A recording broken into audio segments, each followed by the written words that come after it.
ગાજવીજ સાથે વરસાદ પડવાની હવામાન વિભાગે આગાહી કરી છે। સૌરાષ્ટ્ર અને કચ્છમાં માવઠાની હવામાન વિભાગની આગાહી। 22, 23 અને 24 મે ગાજવીજ સાથે વરસાદની આગાહી। છોટાઉદેપુર નર્મદામાં ભારે વરસાદની આગાહી કરાઈ છે। વલસાડ, નવસારી, દમણ અને દાદરા નગર હવેલીમાં ભારે વરસાદ પડશે।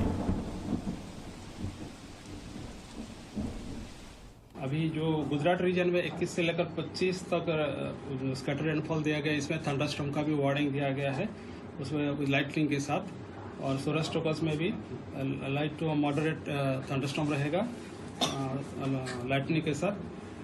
और जो हमारा डे 4, डे 5, डे 6 मतलब 22, 23, 24 हेवी रेनफॉल का वार्निंग भी दिया गया है। हेवी रेनफॉल जो हमारा गुजरात रीजन में अभी जो डिस्ट्रिक्ट हम बोल रहे हैं, छोटाउदेपुर और नर्मदा के लिए।